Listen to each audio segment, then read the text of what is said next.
এখানে রয়েছে আদা, কাঁচা লঙ্কা, পেঁয়াজ আর রসুনের পেস্ট। আর এখানে রয়েছে জিরে গুঁড়ো, কাশ্মীরি লঙ্কার গুঁড়ো, ধনে গুঁড়ো আর মিট মশলার গুঁড়ো, পরিমাণ মতন রং গুঁড়ো আর নুন। আর এখানে রয়েছে ডালচিনি, তেজপাতা, কুচি কুচি করে কাটা পেঁয়াজ, বড় পেঁয়াজও কেটে নিয়েছি। আর এখানে রয়েছে আপনাদের ফেভারিট মটন। তো আমি উত্তম, আপনাদের বন্ধু, আর আমি নিয়ে আসছি আপনাদের জন্য দারুণ একটি ইউনিক মটন রেসিপি। আর এই রেসিপি বিশেষ করে হান্ডিত বানালে অনেক সুস্বাদু হয়। তো প্রিয় বন্ধুরা, আমি এই রেসিপিটা হান্ডিত না বানিয়ে আমি প্রেসার কুকারে বানাবো, সেম সুস্বাদু হয় আর সেম পদ্ধতিতে আমি বানাবো। তো ভিডিওটি স্কিপ না করে আপনারা শেষ পর্যন্ত দেখুন, তখন বুঝতে পারবেন আর আপনারাও ঘরে ট্রাই করবেন। তো বন্ধুরা, আমি প্যানের মধ্যে মটনটা নেওয়ার পর এখানে পরিমাণ মতন সরষের তেল দিয়ে দিচ্ছি। তারপরে সব মশলাগুলো আপনার যা দেখিয়েছিলাম সেই মশলাগুলো এড করে দিচ্ছি। তারপরে বড় বড় করে কাটা পেঁয়াজগুলো আমি এড করে দিচ্ছি। তারপরে আমি হাত দিয়ে সুন্দর করে মটন আর মশলাটা আমি হাত দিয়ে মেখে নেব। তো এটা হলো মেন কাজ, কারণ মটনটা যদি না মাখেন এইভাবে তখন খেতে সুস্বাদু হবে না, কারণ মটনের সঙ্গে মশলাটা সুন্দরভাবে মিশে যেতে হবে। আর এখানে আলু এড করে দিচ্ছি। তো আপনারা পারলে আলু এড না করলেও চলবে এই মটন এইভাবে বানালে। তো আমি প্রেসার কুকারের মধ্যে পরিমাণ মতো সরষের তেল দিয়ে দিচ্ছি।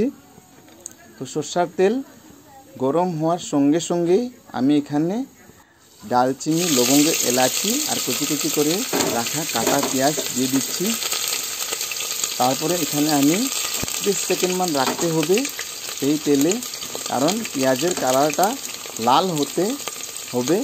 আর যাই লাল হবে তখন সঙ্গে সঙ্গে আমরা সেই আইটেমগুলো, মাংস আর মশলা আর পেঁয়াজের আইটেমগুলো যেটা রেখেছিলাম সেটা আমি এই প্যানের মধ্যে ঢেলে দিচ্ছি। তো প্রিয় বন্ধুরা, ভিডিওটি লাইক করবেন, কমেন্ট করবেন আর শেয়ার করে দেবেন, কারণ আপনারা একটি লাইক, একটি কমেন্ট আর একটি শেয়ারে আমার ভিডিও বানানোর উৎসাহ আরও পেয়ে যাই। তো বন্ধুরা, ভিডিওটি বানানো এত কষ্ট নয়, কিন্তু এডিট করা অনেক কষ্ট হয়, তার জন্য লাইক করবেন, কমেন্ট করবেন বন্ধুরা। তো বন্ধুরা দেখুন, খুব সুন্দর কালার হয়েছে, পুরো একেবারে মানে হান্ডি মটনের মতন হয়েছে।